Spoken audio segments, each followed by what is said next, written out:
Dan tetap tidak putus asa nih, terus ikhtiar dan tawakal kepada Allah. Mohon izin penjelasannya, silahkan Ustadz. Sedikit mengomentari, kadangkala kita Indonesia salah menempatkan kata, kita bilangnya ikhlas menerima, ikhlas merelakan. Padahal bukan ikhlas di sini, ikhlas itu wabil khusus untuk ibadah, ikhlas sholatnya, ikhlas sedekahnya. Kalau ikhlas dalam merelakan itu bukan ikhlas, ridho atau rela. Ridho. Bagaimana kita bisa ridho dengan ketentuan Allah Subhanahu Wa Taala. Jadi penggunaan kata ikhlas dan ridho kadangkala kita di Indonesia kebolak-balik. Apalagi kata ikhlas udah masuk dalam kamus besar bahasa Indonesia, jadi udah biasa seperti ini. Kemudian caranya adalah yang pertama sadar aja, sadar gimana? Sadar kita hamba, dia Tuhan gitu. Sadar kita makhluk, dia Khalik.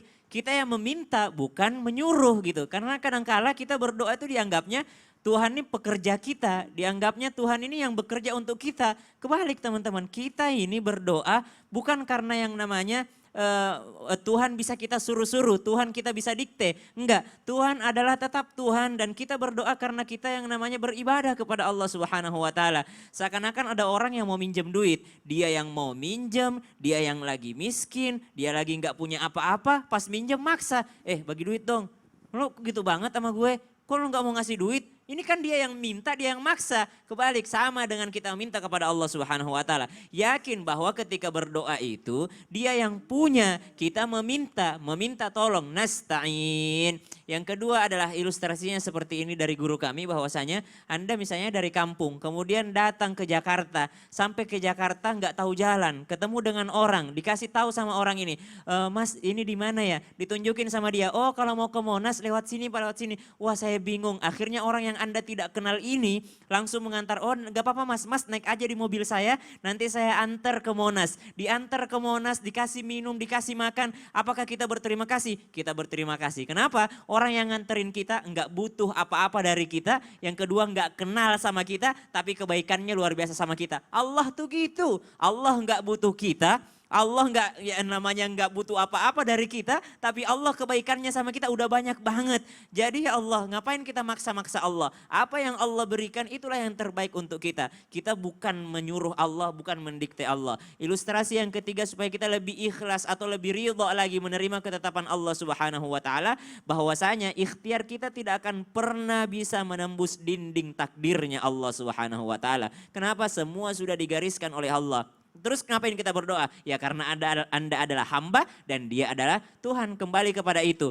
Kami sering sekali mengambil contoh seperti ini. Tuhan itu bukan all shop. Tuhan itu bukan online shop. Ketika orang belanja di online shop, ketika dia belanja fotonya bagus gitu ya. Kirim duit, transfer duit. Pas nyampe ke rumah beda barang dengan fotonya.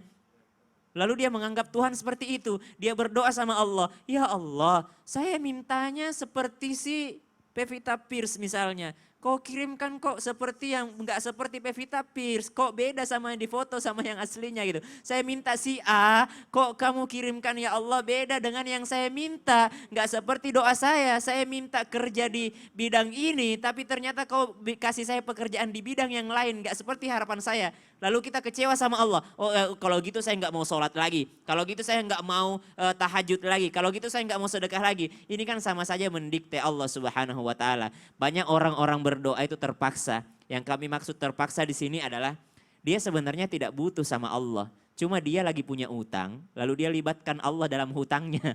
Jadi dia sebenarnya bukan menginginkan Allah.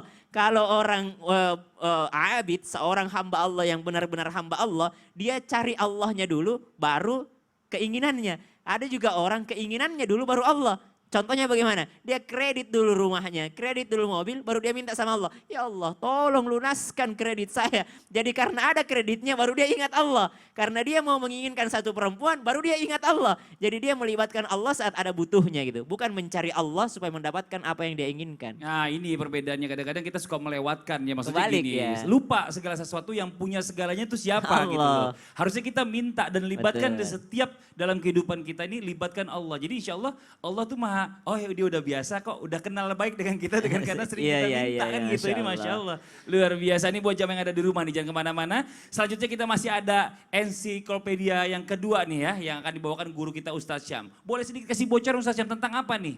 Nabi Sulaiman itu terkenal dengan pasukannya. Oke. Dan pasukannya masih ada sampai sekarang. Hah? Masih ada sampai sekarang?